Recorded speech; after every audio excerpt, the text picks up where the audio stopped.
함께 일어나서 하나님 말씀 합독하도록 하겠습니다. 오늘 선포될 말씀 구약 성경 열왕기상 19장 1절로부터 12절 말씀입니다.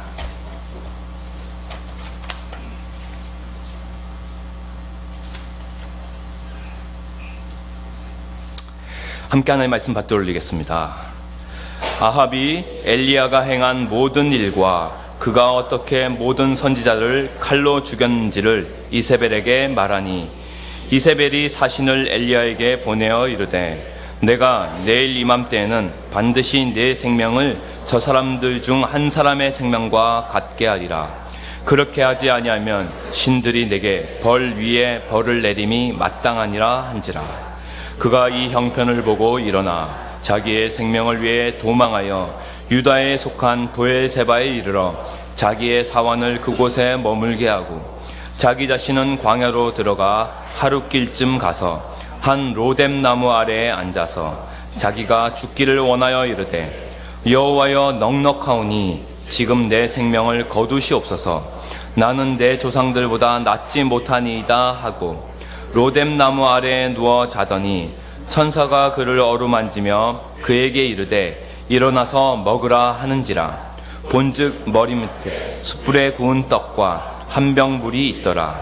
이에 먹고 마시고 다시 누웠더니 여호와의 천사가 또 다시 와서 어루만지며 이르되 일어나 먹으라. 내가 갈 길을 다 가지 못할까 하노라 하는지라. 이에 일어나 먹고 마시고 그 음식물의 힘을 의지하여 40주 40야를 가서 하나님의 산 호렙에 이르니라. 엘리야가 그곳 굴에 들어가 거기서 머물더니 여호와의 말씀이 그에게 임하여 이르시되 엘리야야 네가 어찌하여 여기 있느냐. 그가 대답하되 내가 만군의 하나님 여호와께 열심히 유별하오니 이는 이스라엘 자손이 주의 언약을 버리고 주의 제단을 헐며 칼로 주의 선지자들을 죽였음이오며 오직 나만 남았거늘 그들이 내 생명을 찾아 빼앗으려 하나이다. 여호와께서 이르시되 너는 나가서 여호와 앞에서 산에 서라 하시더니 여호와께서 지나가시는데 여호와 앞에 크고 강한 바람이 산을 가르고 바위를 부수나 바람 가운데에 여호와께서 계시지 아니하며 바람 후에 지진이 있으나 지진 가운데에도 여호와께서 계시지 아니하며 또 지진 후에 불이 있으나 불 가운데에도 여호와께서 계시지 아니하더니 불 후에 세미한 소리가 있는지라. 아멘. 자리에 착석해 주십시오. 세미한 소리란 제목으로 하나님의 말씀 선포가 있겠습니다.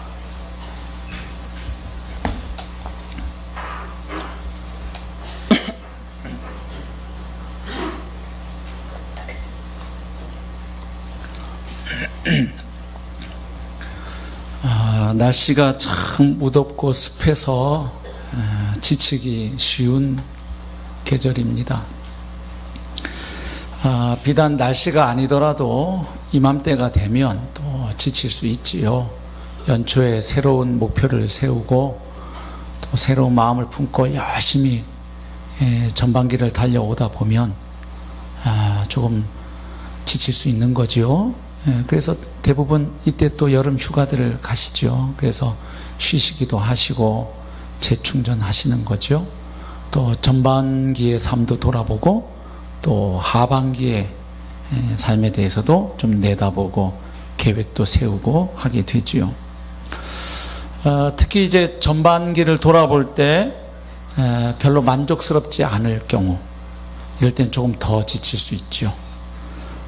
새해 아주 거창한 목표를 세우고 새로운 결심을 품고 출발했는데 막상 이제 전반기를 보내고 보니까 별로 한 게 없는 거죠.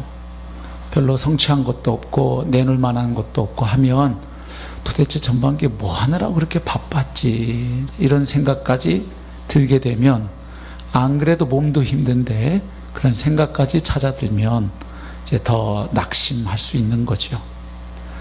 그런 분들에게 오늘 본문의 말씀이 도움이 될 것 같습니다. 왜냐하면 오늘 본문에 보시면 사역을 잘 감당하다가 낙심하고 좌절해서 깊은 영적 침체 가운데 빠진 선지자 엘리야를 하나님께서 찾아오셔서 그를 위로하시고 또 그에게 새로운 사명을 부여해 주시는 이야기가 기록되어 있기 때문입니다. 또 이렇게 말씀드리면 나는 오늘 예외로구나 이렇게 생각하는 분도 계실지 모르겠어요. 왜냐하면 나는 올해 전반기는 너무 성공적이었다. 내가 정말 올해 전반기만 같으면 정말 살만 나겠다. 참 올해 전반기는 대단했어. 참 내가 봐도 훌륭했어. 참 엄청난 성취가 있었고 열매가 있었지. 연말까지 해야 될 일들을 난 이미 전반기에 다 초과 달성했거든. 이런 분들이 혹시 계시면 너무 티내지는 마세요. 옆에 분들이 힘들어하실 수 있어요. 그런 분들도 오늘 말씀이 도움이 될 것 같습니다. 왜냐하면 오늘 본문의 엘리야는 바로 직전에 갈멜산에서 참으로 엄청난 영적 대승리를 경험했기 때문입니다. 다시 말씀드리면 엄청난 성취와 업적을 이룬 직후에 엘리야는 그토록 낙심하고 좌절했기 때문이지요. 그래서 성공적으로 전반기를 잘 보내신 분들에게도 오늘 말씀은 도움이 되리라고 생각을 합니다. 아시는 것처럼 오늘 본문의 내용은 바로 앞에 장 열왕기상 18장이죠. 그 18장에 기록된 내용을 배경으로 하고 있습니다. 즉 갈멜산에서의 그 영적 대전투를 배경으로 하고 있는 것이죠. 갈멜산에서 어떤 일이 있었습니까? 그곳에서 엘리야는 아합 왕을 비롯한 온 이스라엘 백성들이 지켜보는 가운데서 바알 선지자들 450명과 홀로 맞서죠. 그리고 여호와 하나님만이 살아계신 참 신임을 밝히고 바알 선지자들을 모두 처형하는 대역사를 행했던 것이죠. 참으로 대단한 업적이었습니다. 위대한 영적 승리였습니다. 그런데 이상한 것은 그 일 직후에, 즉 오늘 열왕기상 19장 딱 넘어오면 웬일인지 엘리야가 영 딴판의 모습을 보여준다는 사실이죠. 국경을 넘어서 도망을 갑니다. 그것도 모자라서 하나님께 선지자가 자신을 죽여달라고 하소연합니다. 아니 조금 전까지 하나님의 능력에 사로잡혀서 수백 명의 우상 숭배자들과 맞서서 홀로 싸워내고 그 싸움에서 위대한 승리를 경험했던 엘리야가 어떻게 하다가 이런 지경에까지 이르렀을까요? 도대체 같은 사람이 맞는가 싶을 정도입니다. 갈멜산에서 엘리야가 보여줬던 그 담대함과 확신, 그 열정과 패기, 그 여유, 그거 다 어디 갔습니까? 도대체 무슨 일이 있었던 것일까요? 오늘 본문 1절과 2절 보면 답을 찾을 수 있죠. 1절입니다. 아합이 엘리야가 행한 모든 일과 그가 어떻게 모든 선지자를 칼로 죽였는지를 이세벨에게 말하니. 자, 엘리야가 활동하던 시대에 북이스라엘을 다스리던 왕은 아합 왕이죠. 아주 악했던 왕인데 그 아합 왕이 바로 직전에 있었던 갈멜산에서의 그 일을 누구에게 이야기합니까? 자기 아내인 왕후 이세벨에게 미조알 고조알 다 이야기를 해줍니다. 이세벨은 어떤 사람이죠? 이스라엘 출신의 사람이 여인이 아니었죠? 열왕기상 16장 29절부터 33절까지 참고해 보시면 이스라엘 사람이 아니고요. 이 이세벨은 시돈 사람의 왕인 엣바알이라고 하는 사람의 딸이었습니다. 그러니까 공주였던 것이죠. 그런데 이 아합 왕에게 시집을 온 여인입니다. 근데 이세벨의 아버지였던 엣바알이 어떤 사람이냐면 원래는 바알을 섬기는 제사장이었던 인물입니다. 그런데 시돈의 왕인 펠레스를 죽이고 난 이후에 자기가 왕이 되었던 인물입니다. 그런데 그의 이름 엣바알의 뜻이 뭐냐 하면 바알과 함께 한 자, 이런 뜻이 돼요. 그러니까 이세벨의 아버지 엣바알은 바알에게 굉장히 헌신한 아주 열정적인 바알 숭배자였음을 알 수 있죠. 아버지로부터 이런 영향을 받은 이세벨도 자연스럽게 바알 숭배 신앙을 소유한 여인입니다. 그래서 이 여인이 북왕국 이스라엘의 왕인 아합에게 시집 올 때 그냥 몸만 온 게 아니고 뭘 같이 갖고 왔을까요? 바로 그 바알 신앙을 함께 가지고 왔던 것이죠.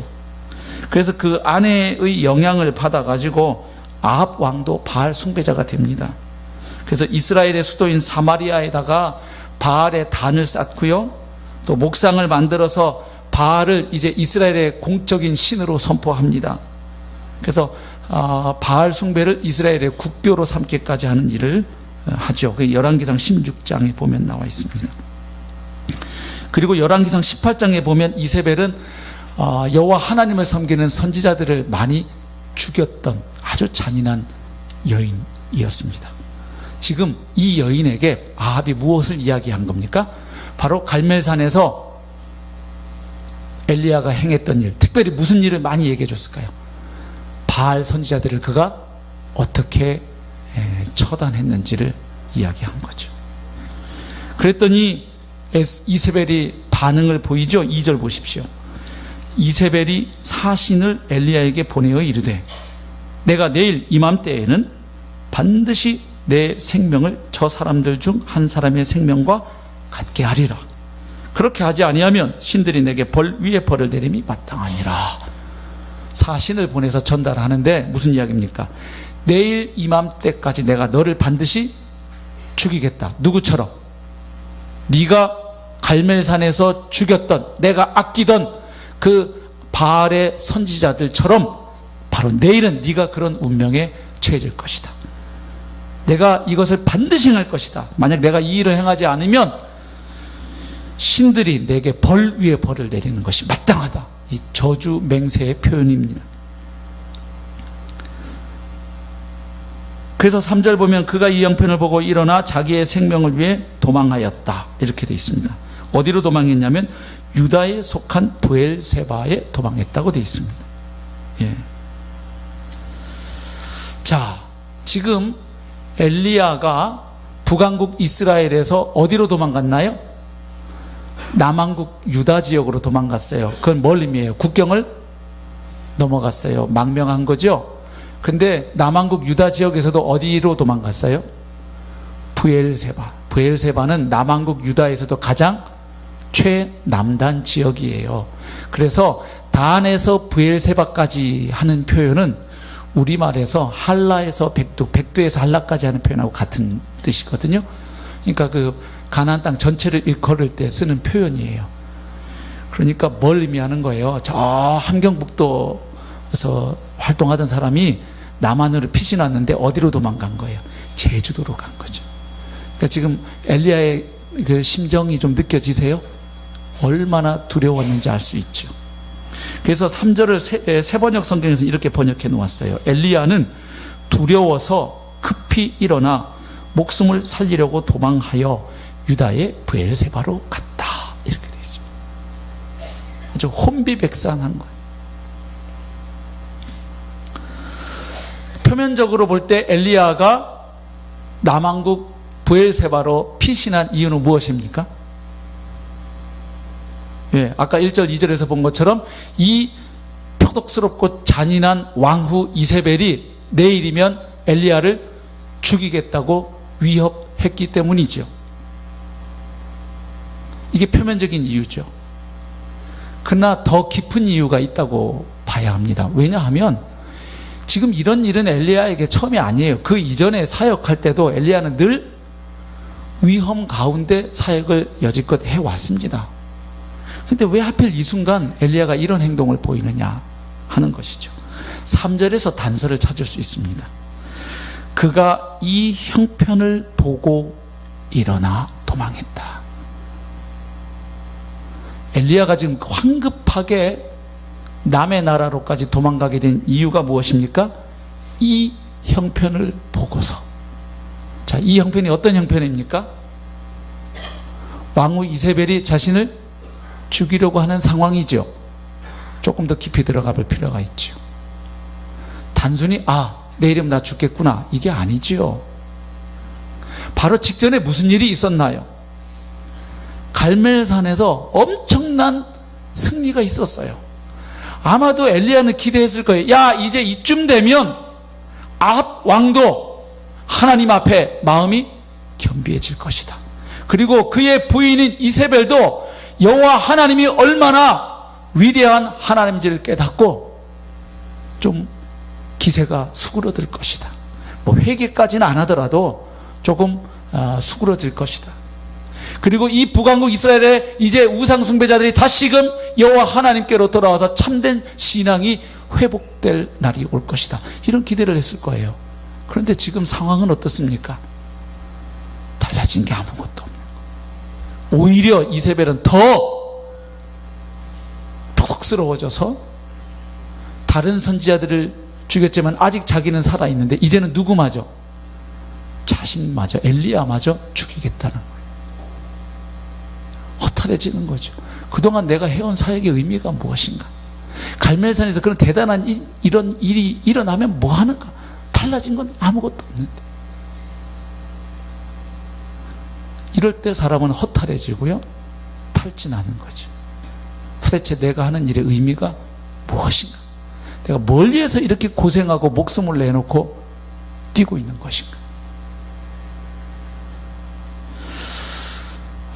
여기서 중요한 원리가 이것입니다. 지금 엘리야가 피신할 때 하나님의 인도와 지시를 받아서 그렇게 했다는 기록이 하나도 안 나옵니다. 그가 이 형편을 보고 일어나 도망했다. 그러니까 지금 벌어지고 있는 상황이 엘리야를 압도해버린 것이, 그 상황에 사로잡혀버린 것이, 다시 말하면 하나님의 관점에서 지금 엘리야 앞에 펼쳐지고 있는 일들, 상황들을 살피고 분별하고 해석하지 못하고 있는 거예요. 엘리야 눈에 보이는 대로 그 상황을 바라보았더니 그 상황에 엘리야가 사로잡혀버린 거예요. 근데 엘리야가 원래 이랬던 인물이 아니라는 것이에요. 우리 17장으로 한번 건너가 보실까요? 17장에 보면 엘리야가 아합 왕을 찾아가서 이 땅에 비가 내리지 않을 것이다 라는 아주 참 몹쓸 메시지를 전하게 돼요. 하나님의 지시를 받고. 우리 얼마 전에 몇 달 감으로도 얼마나 힘들었어요. 근데 3년 동안 비가 안 올 것이다, 이런 아주 해서는 안 될 얘기 아니겠어요? 그 이야기를 아합 왕에게 가서 하라는 거죠. 하나님의 의도는 분명하죠. 지금 아합 왕이 바알 신을 숭배한단 말이에요. 바알과 아세라 신은 풍요의 신이에요. 그 땅에 풍년을 가져다 주고 다산과 번영을 약속하는 신이에요. 예. 왜냐하면 이스라엘 백성들이 원래 경험했던 여호와 하나님은 주로 전쟁의 신이었거든요. 출애굽 과정에서 가나안 땅 들어가기까지, 또 가나안 땅 들어가서 그 땅 점령할 때 계속해서 그들을 위하여 싸우시는 그런 신으로 이해했던 것이죠. 근데 이제 가나안 땅에 정착해서 농사를 해서 먹고 살다 보니까 가만히 보니까 가나안 땅에 사는 사람들이 누구한테 빌어요? 복을 달라고? 바알 신에게 이렇게 풍년을 허락해 달라고 비는 걸 본 거죠. 그래서 지금 비를 내리는 분도 하나님, 비를 내리지 않게 하시는 분도 하나님, 날씨를 주관하는 분도 여호와 하나님인 것을 그로 하여금, 또 이스라엘 백성들 하여금 보게 하시기 위해서 엘리야에게 이것을 지시하십니다. 자, 17장 1절부터 한번 봅니다. 길르앗에 우거하는 자 중에 디셉 사람 엘리야가 아합에게 말하되 내가 섬기는 이스라엘의 하나님 여호와께서 살아 계심을 두고 맹세하노니 내 말이 없으면 수년 동안 비도 이슬도 있지 아니하리라 하니라. 우리 땅보다 이 팔레스틴 땅은요, 비가 안 오면 더더욱 심각해지는 그 지형적 조건을 가지고 있습니다. 근데 이 재수없는 말이죠. 어떻게 왕 입장에서 보면 이 말을 선지자가 와서 복을 빌어줘도 시원찮을 판에 탁 말을 하고 엘리야가 피신을 해요. 근데 어떻게 하는지 보십시오. 2절 여호와의 말씀이 엘리야에게 임하여 이르시되 너는 여기서 떠나 동쪽으로 가서 요단 앞 그릿 시냇가에 숨고 그 시냇 물을 마시라. 내가 까마귀들에게 명령하여 거기서 너를 먹이게 하리라. 그러니까 아합 왕에게 나아갈 때도 하나님의 지시를 받아 나아갔고요. 그리고 그 말을 전한 후에 그릿 시냇가로 피신해서 숨을 때에도 누구의 지시를 받은 겁니까? 하나님의 인도와 지시를 받아서 피신했던 것이죠. 17장 8절에 가보면 또 엘리야가 이동하는데요, 여호와의 말씀이 엘리야에게 임하여 이르시되 너는 일어나 시돈에 속한 사르밧으로 가서 거기 머물라. 이제는 또 시돈 지역까지 넘어가는데 역시 누구의 인도를 받습니까? 하나님의 인도와 지시를 받아서 시돈에 속한 사르밧의 과부를 찾아가게 되죠. 거기서 또 하나님의 일을 행하게 되죠. 또 18장 1절 보십시오. 많은 날이 지나고 제3년에 3년 동안 비가 안 왔던 것이죠. 여호와의 말씀이 엘리야에게 임하여 이르시되 너는 가서 아합에게 보이라. 얼마나 힘들었을까요? 지금 3년 동안 비가 안 오고 있었어요. 아합 왕은 이게 다 누구 때문이라고 생각했을까요?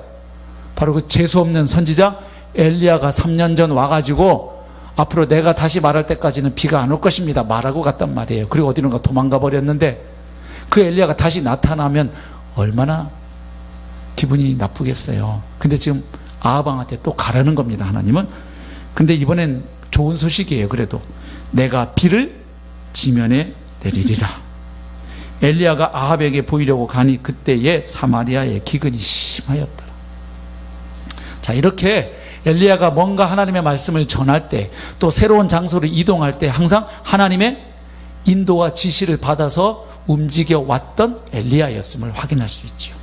그런데 오늘 19장에서 보이는 엘리야의 모습은 그렇지가 않아요. 하나님께서 너 이제 여기서 이동해라. 저 이세벨이 한다면 하는 여자다. 그러니까 안 되겠다. 너 좀 피해라. 잠시 피해서 좀 숨고르게 해서 다시 사역하자. 엘리야야, 이때는 그냥 맞서지 말고 피하는 게 지혜야. 이렇게 말씀 주신 기록이 없어요. 그가 피한 이유는 3절. 두려워서 급히 일어나 목숨을 살리려. 아주 본능에 충실한 모습이에요. 목숨의 위협을 받자 그냥 본능적으로 그 위험을 느끼고 주랭랑을 치는 그런 모습입니다. 그리고 얼마나 두려웠던지 남한국 지역에서도 어디까지? 최남단 지역까지, 즉 이세벨이 보낸 자객들이 올 수 없는 가장 안전하다고 생각하는 곳으로 그가 피신했다는 것을 알 수 있죠.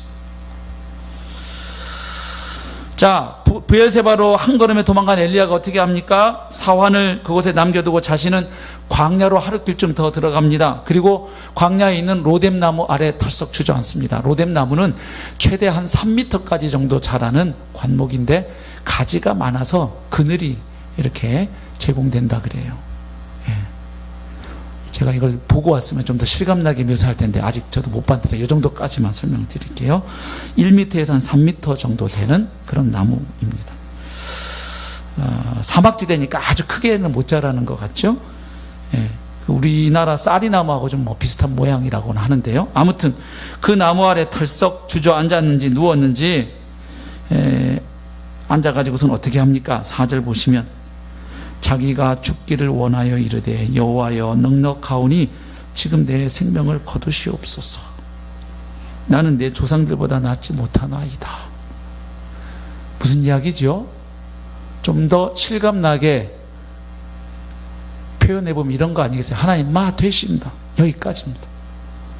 저 뭐 할 만큼 했는데 제가 사역한 게 뭐 별로 그렇게 시원치가 않습니다. 우리 뭐 선조들 한 거나 제가 한 거나 별반 다를 게 없습니다. 그러니 제가 또 선지자가 돼갖고 제 손으로 자살할 수는 없으니 하나님 그냥 이제 됐거든요. 됐어요. 됐어요. 이제 데려가세요. 이런 거예요. 죽여! 이러는 거죠. 가끔 이런 선지자들이 있어요. 요나 선지자도 그래요. 하나님 앞에 참 하나님의 은혜로 오셔요. 자, 이런 엘리야 낙심하고 좌절하고 깊은 영적 침체에 빠져 있는 거죠. 또 모르겠어요. 이게 우울증 증세일까요, 이거? 예? 자, 이런 엘리야를 하나님이 다시 회복시키시는데 몇 단계가 좀 보여요. 첫 번째 5절 보십시오. 로뎀 나무 아래 누워 자더니, 일단 디비 자도록 냅두시죠. 예. 힘들 때는 좀 잘 자는 거 도움 되잖아요, 그죠? 복잡하게 밤새도록 이 생각 저 생각 해봐야 뾰족한 수도 안 날 때는 그냥 주무시는 게 남는 장사예요. 그 밤새도록 고민해봐야 다음날 어제 잠이나 잘걸 이런 생각 많이 해보셨죠? 예. 일단 너무 영적으로 육체적으로 탈진해 있는 엘리야가 일단 자도록 허락하신 다음에 그 다음에 이제 하나님이 행하신 일들을 보십시오. 천사가 그를 어루만지며, 하나님이 천사를 보내서 이 지쳐 쓰러져 자고 있는 엘리야, 자신을 선지자로 부르신 하나님 앞에 죽여달라고 간청하는 엘리야, 이때 쓰는 엘리야, 그 엘리야를 어떻게 하십니까? 어루만지죠. 마사지 해주시는 것 같아요. 그죠? 어루만지죠. 잠도 깨우는 거겠지만 그 몸도 얼마나 긴장되어 있겠어요. 지금 생명의 위협을 느껴서 피신해 와 있지만, 안전한 장소라고 해서 와 있지만, 그죠?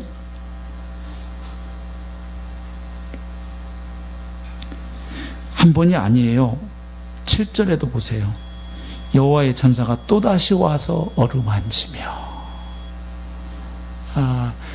우리 인간은 영혼과 육체가 결합된 존재예요. 영혼만의 존재가 아니에요. 그렇죠? 그래서 우리가 힘들 때 사실은 누가 따뜻하게 손잡아주는 것, 따뜻하게 안아주는 것, 등 쳐주는 것 굉장히 도움이 되지요. 그게 다는 아닐지 몰라도. 어루만지고요. 그 다음에 두 번째는 뭐 하냐면 많이 무라. 너 힘들었지? 자, 어떻게 하십니까? 그에게 이르되 일어나서 먹으라 하는지라. 5절에. 그래서 딱 6절 보니까 뭐가 있어요? 머리맡에 숯불에 구운 떡과 한 병 물이 있더라. 하나님 다 준비해 놓으신 거예요. 먹어라. 얼마나 힘들었니? 사람이 몸이 힘들면 마음도 지치게 돼 있어. 먹어. 이에 먹고 마시고 다시 누웠더니, 너무 지치면 이래요. 먹고 마시고 이제 힘이 나서 먹으니까 야, 힘 좀 난다, 나가서 운동 좀 해볼까나 이러고 나오면 좋겠는데 먹고 마시고 또다시 들어 누워요. 그랬더니 7절 여호와의 천사가 또다시 와서 어루만지며 이르되 일어나 먹으라. 하나님이 엘리야를 사육하시나요? 왜 이렇게 계속 먹이시죠? 이유가 있죠. 엘리야를 이제 어디로 데려가십니까? 호렙산으로 데려가는데 거리가 상당히 또 여기서부터 먼 길을 가야 되죠. 그래서 7절 끝에 보면 네가 갈 길을 다 가지 못할까 하노라. 지금 엘리야가 그 다음에 또 가려고 하는 곳이 호렙산이었잖아요. 못할까 하노라 하는지라. 8절 이에 일어나 먹고 마시고 그 음식물의 힘을 의지하여 40주 40야를 가서 하나님의 산 호렙에 이르니라. 호렙산, 시내산 같은 지역입니다. 일반적으로 호렙산 할 때는 산맥을 좀 일컫는 것으로 이해하고 시내산은 한 봉우리를 일컫는 것으로 보통 이해하고 있는데, 어찌되었든 호렙산 혹은 시내산은 어떤 곳입니까? 이스라엘의 역사에서 아주 특별한 산입니다. 바로 모세를 하나님이 만나주셨고 그를 부르셨던 장소가 시내산입니다. 그리고 출애굽한 이스라엘 백성이 여호와 하나님과 언약을 체결했던 곳이 시내산이었습니다. 하나님이 그들 가운데 강림하실 때 시내산에 나타나셨었죠. 바로 그곳에 지금 엘리야가 왔습니다. 근데 뭐 거기 가가지고 뭐 예배하고 금식 기도하고 하는 거 아닙니다. 엘리야가 뭐 합니까? 9절 엘리야가 그곳 굴에 들어가 거기서 머물더니, 남자들은 힘들면 동굴 속으로 잘 들어가요. 그때 자매님들이, 우리 아내분들이 힘들죠. 뭐 힘든 일인데 뭘 좀 말하고 나누면 좋은데 혼자 끙끙대고, 그죠? 근데 말을 안 해. 그죠? 동굴 속으로 잘 들어가요. 자, 거기 굴에 들어가서 거기 머물고 있습니다. 자, 이제 하나님께서 그에게 찾아오셔서 말씀하십니다. 9절 하반절 여호와의 말씀이 그에게 임하여 이르시되, 여기서 드디어 여호와의 말씀이 엘리야에게 임한 겁니다. 여기 전까지는 하나님의 말씀이 엘리야에게 임한 기록이 없습니다. 그저 본능에 충실하게 피했을 뿐이에요. 드디어 하나님의 말씀이 엘리야에게 다시 임한 상황이에요. 하나님이 물으셔요. 엘리야야, 네가 어찌하여 여기 있느냐. 그러니까 잘 먹어서 호렙산까지 올 수 있도록 하나님이 도와줬지만, 지금 이 순간 엘리야가 이곳에 있는 것이 하나님의 뜻은 원래 뜻은 아니었음을 알 수 있죠. 지금 네가 있어야 할 곳이 이곳이 아니라는 거죠. 너 어째서 여기 이러고 있니? 하는 질문입니다. 10절에 엘리야가 대답합니다. 그가 대답하되 내가 만군의 하나님 여호와께 열심히 유별하오니, 하나님, 제가 얼마나 하나님을 향해서 사랑과 충성심이 특별한지 아시지요? 저 진짜 열심히 살았습니다. 영화 국제시장에 보면 그 주인공이 나중에 돌아가신 아버지 사진 앞에서 노인이 다 된 그 주인공이 얘기하죠. 아버지, 진짜 힘들었습니다. 열심히 살아왔다는 거죠. 그 파란만장한 생. 좀 비슷해 보여요. 내가 만군의 하나님 여호와께 열심히 유별하오니, 제가 정말 다 하나님 떠나가고 우상 숭배하는 이 시대 한복판에서 저만큼은 그래도 하나님 앞에서 열심히 살아왔습니다. 이는 이스라엘 자손이 주의 언약을 버리고 주의 제단을 헐며 칼로 주의 선지자들을 죽였음이오며 오직 나만 남았거늘 그들이 내 생명을 찾아 빼앗으려 하나이다. 하나님, 제가 열심히 해봤는데요, 달라진 게 없어요. 그 하나님의 선지자들을 죽였던 이세벨이 이제는 하나 남은 저까지 죽이려고 그래요. 하나님, 이제 저까지 죽고 나면 그럼 이 땅 어떻게 해요? 이 하나님과의 언약을 깨버린 이 백성들, 이제 저까지 죽고 나면 이 땅은 어떻게 되는 거냐고요. 하나님께서 다시 반응하십니다. 11절 여호와께서 이르시되 너는 나가서 여호와 앞에서 산에 서라. 동굴 밖에 움츠러 있는 엘리야에게 밖으로 나가서 하나님 앞에 서라는 것이 하시더니 여호와께서 지나가시는데, 자, 엘리야를 동굴 밖에 나가서 세워놓으시고 하나님께서 지나가십니다. 근데 어떻게 지나가십니까? 여호와 앞에 크고 강한 바람이 산을 가르고 바위를 부수나 바람 가운데에 여호와께서 계시지 아니하며, 엄청난 바람, 강력한 바람이 지나갑니다. 산을 가르고 바위를 부술 만큼 강력한 바람입니다. 그 엄청난 바람이 지나가는데 희한한 것은 그 바람 가운데는 여호와 하나님이 계시지 않았다는 거예요. 바람이 지나간 후에 또다시 뭐가 있냐면 지진이 있습니다. 땅이 흔들리는 거예요.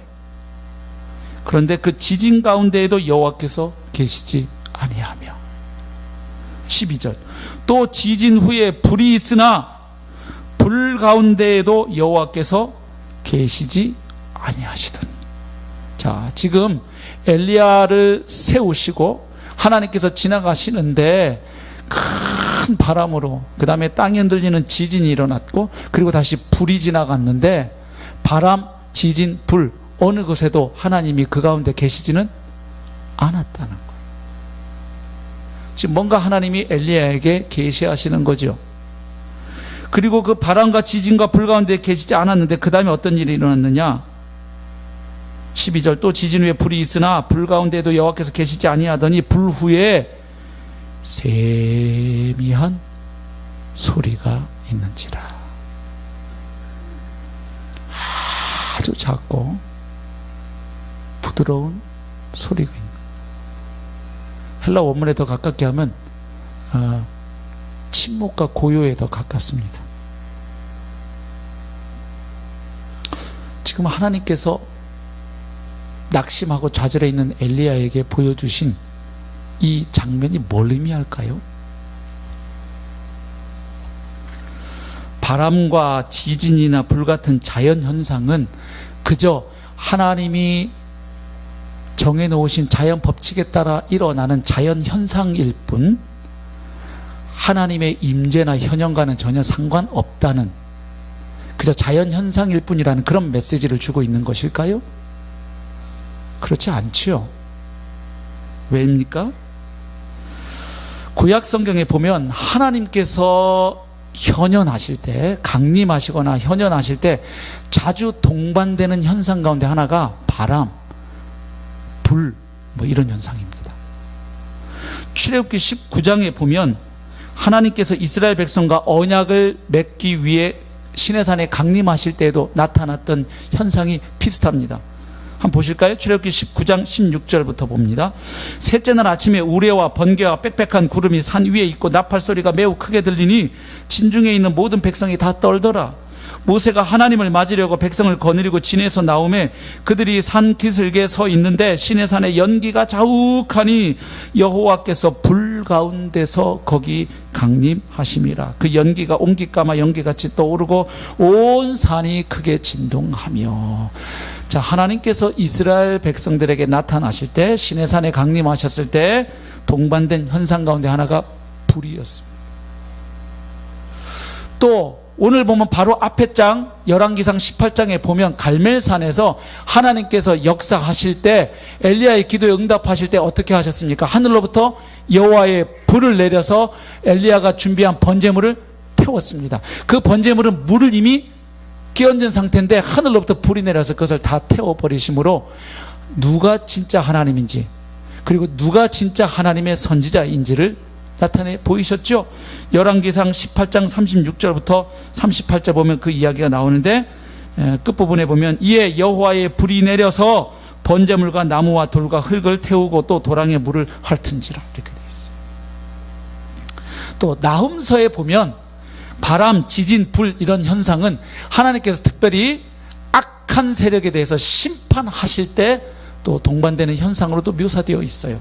나훔서 1장 3절입니다. 여호와는 노하기를 더디하시며 권능이 크시며 벌받을 자를 결코 내버려 두지 아니하시느니라. 여호와의 길은 회오리 바람과 광풍에 있고 구름은 그의 발에 티끌이로다. 그는 바다를 꾸짖어 그것을 말리시며 모든 강을 말리시나니 바산과 갈멜이 쇠하며 레바논의 꽃이 시드는도다. 그로 말미암아 산들이 진동하며 작은 산들이 녹고 그 앞에서는 땅 곧 세계와 그 가운데 있는 모든 것들이 솟아오르는도다. 누가 감히 그의 분노 앞에 서며 누가 감히 그의 진노를 감당하랴. 그의 진노가 불처럼 쏟아지니 그로 말미암아 바위들이 깨지는도다. 자, 그런데 지금 특이하게도 엘리야를 세우신 하나님께서 거기 지나가게 하신 그 바람과 지진과 불, 하나님이 허락하신 현상인데 엘리야에게 보여주시는 건 뭐냐면 그 바람과 지진과 불 가운데는 하나님이 계시지 않는다는 것을 엘리야에게 보게 하신 것입니다. 그 의미가 무엇일까요? 그 뒤에 이어지는 15절부터 18절까지 말씀을 통해서 우리가 단서를 발견할 수 있어요. 한마디로 말씀드리면 이런 겁니다.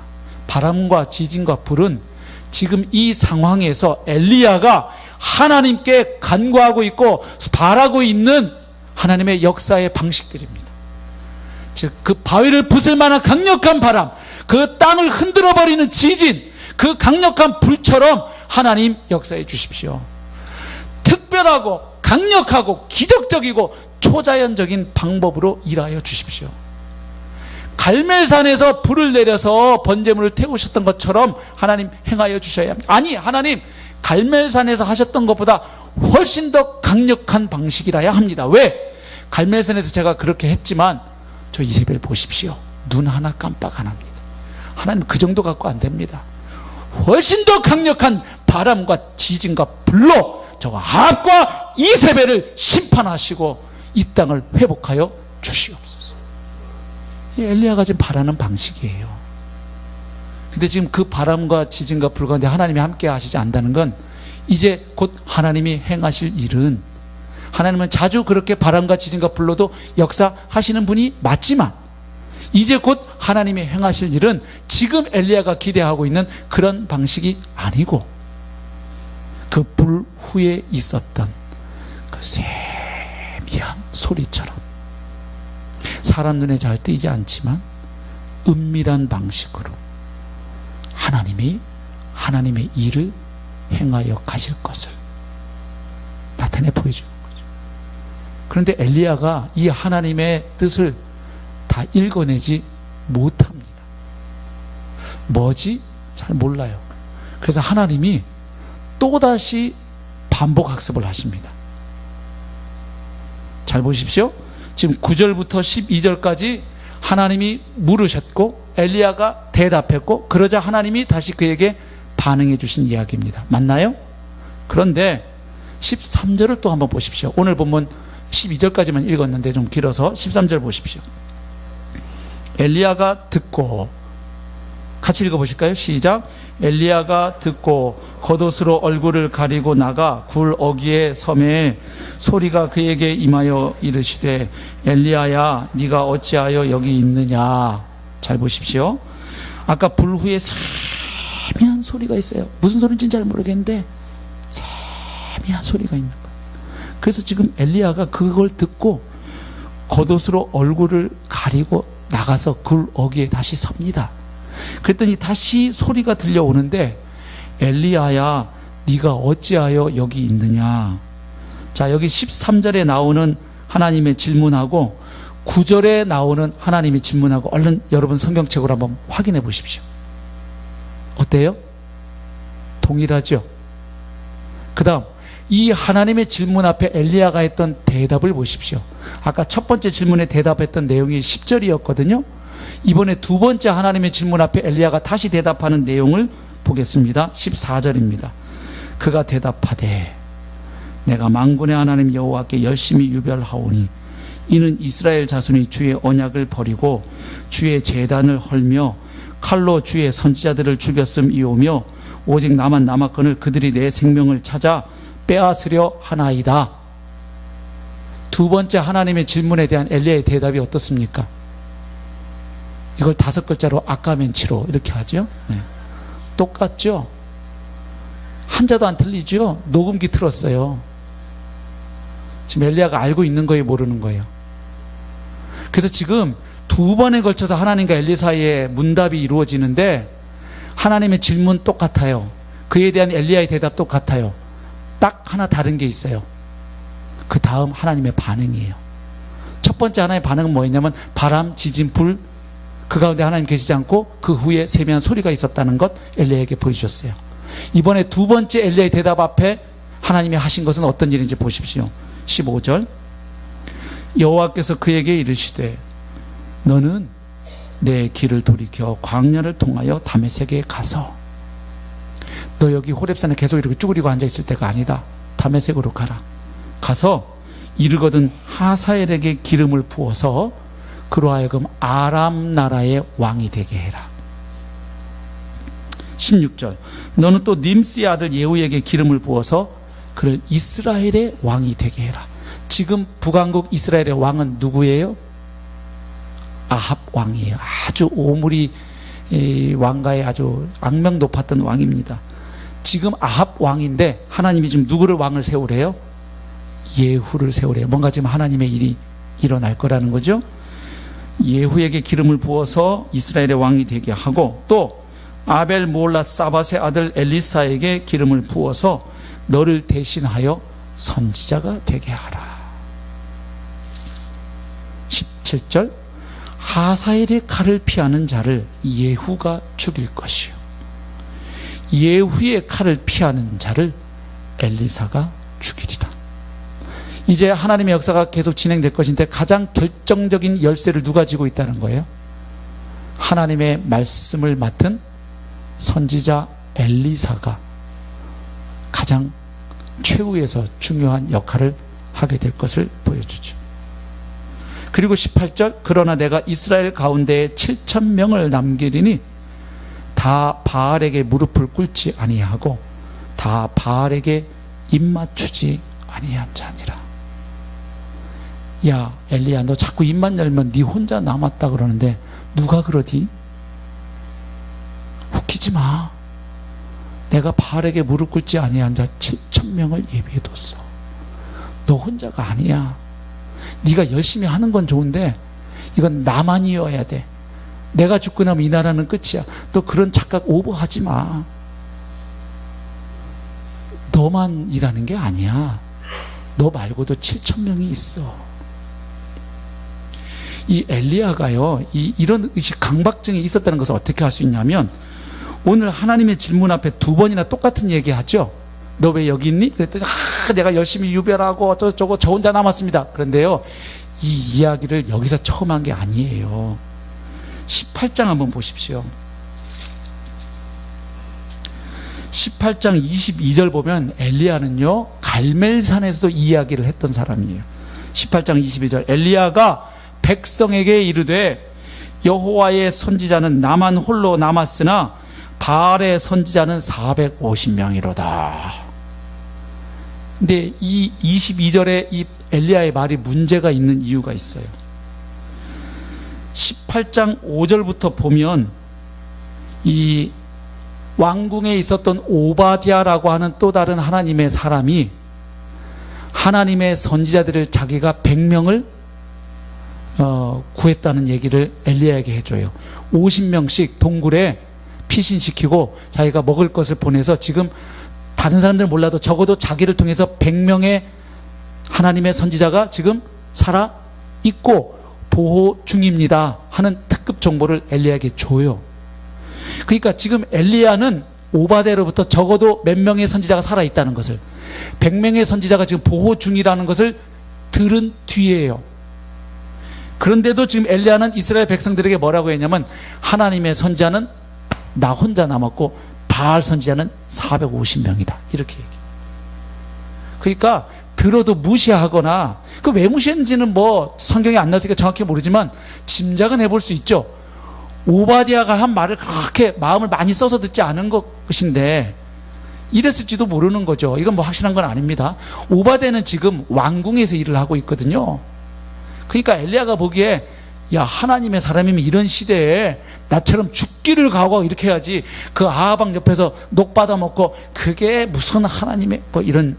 그다음 또 오바댜가 살렸다가는 100명은 아, 걔네들은 쪼무레기지 내 급이 아니지 뭐 이랬는지 저랬는지 모르지만 아무튼 지금 오바댜의 말을 그렇게 썩 귀담아 듣지 않고 있어요. 사실을 왜곡하고 있어요.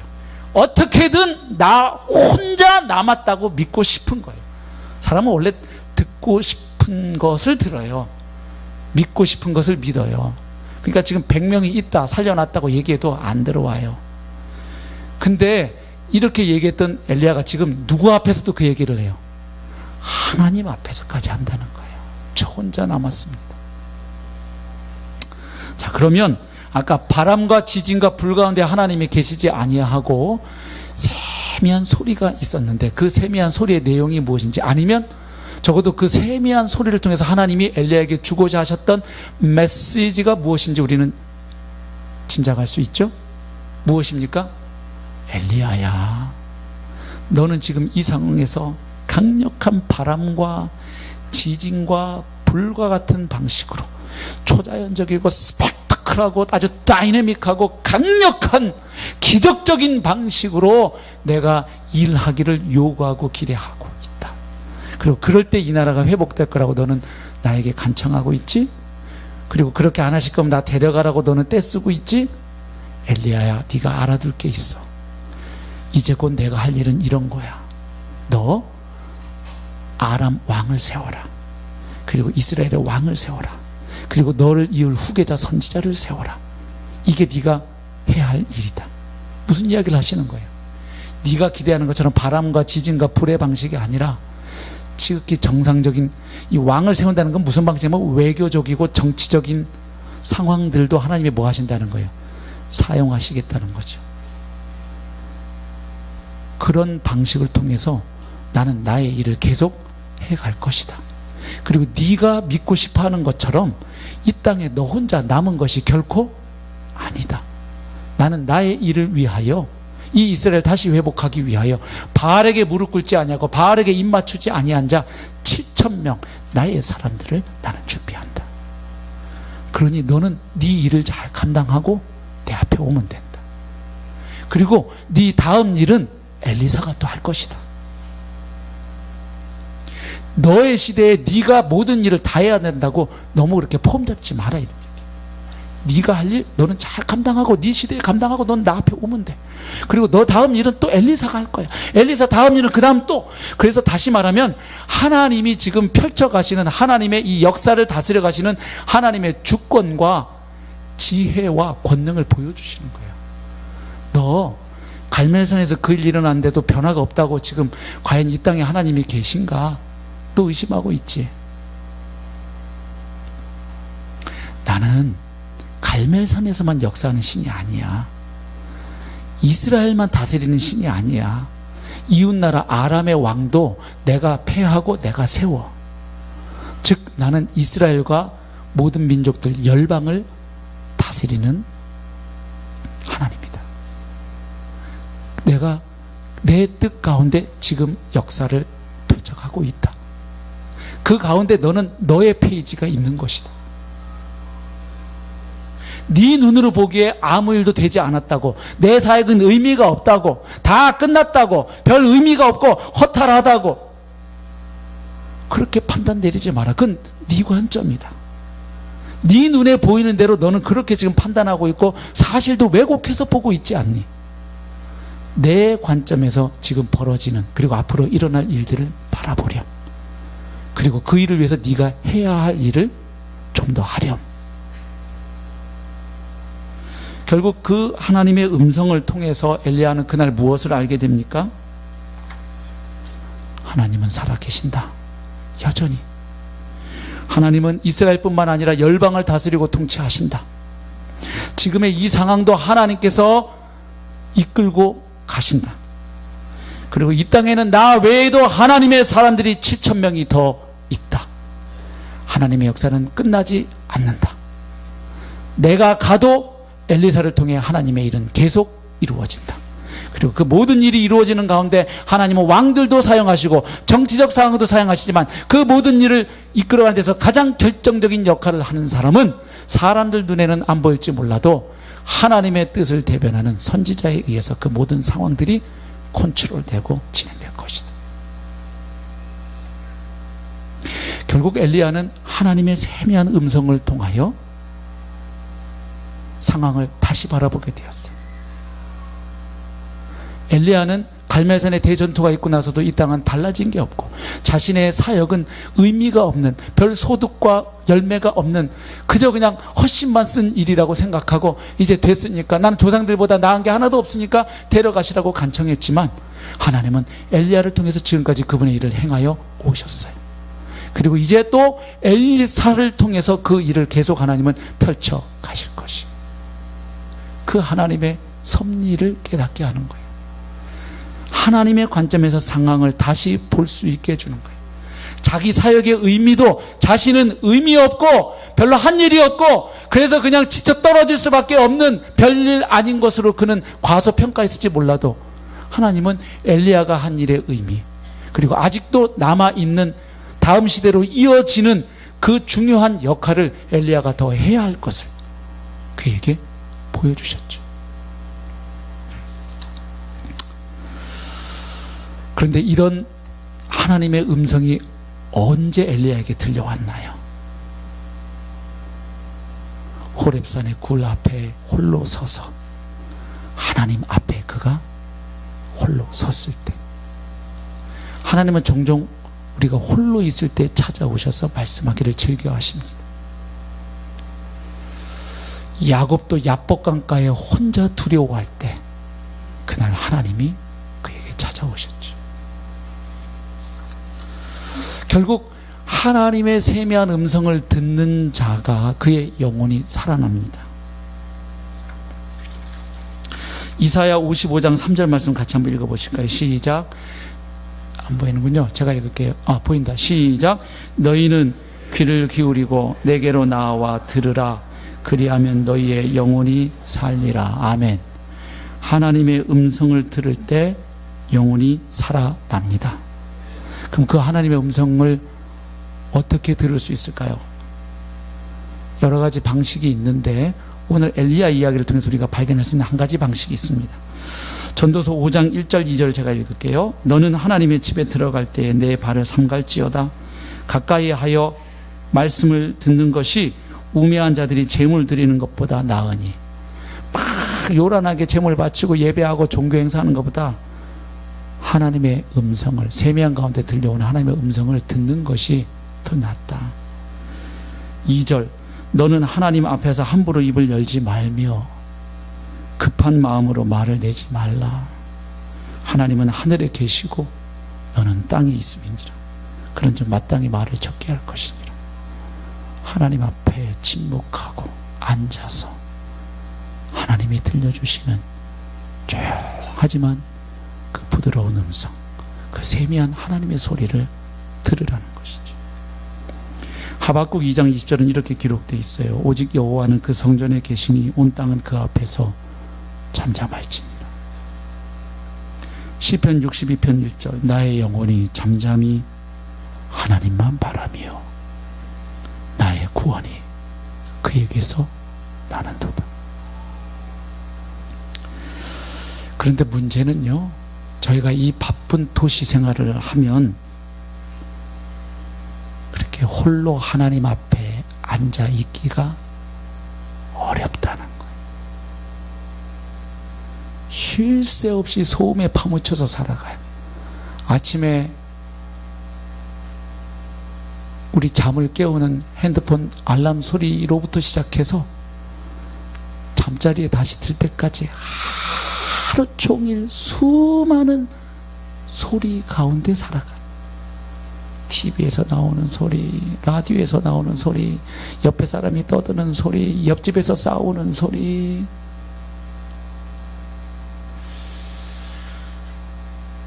그래서 현대인들이 앓고 있는 증상 중에 하나가 너무 정신없고 분주해서 홀로 조용히 있기를 되게 원하는데 막상 그런 시간이 오면 어쩔 줄 몰라 한대요. 불안해한대요. 그래서 혼자 조용히 집에 있으면 그 시간 하나 앞에 서면 좀 좋아요. 라디오를 탁 틀어요. 소리가 나야 돼. 아니면 자고 있는 강아지를 깨워. 소리라도 들어야 되는 거지. 그리고 혼자 있는 그 시간에도 하나님의 음성 듣기 위하여 하나님 앞에 서기보다는 걸어야 할 전화들, 처리해야 할 일들, 읽어야 할 책들, 정리해야 할 서류들, 만나야 할 사람들, 계속 생각이 꼬리에 꼬리를 물어요. 그래서 그 고요함 가운데 주님의 음성 들을 기회가 잘 없어요. 그리고 되게 힘들어해요. 정말 조용한 상황 가운데 가면 당황해요. 너무 소음에 익숙해서 그래요, 우리가.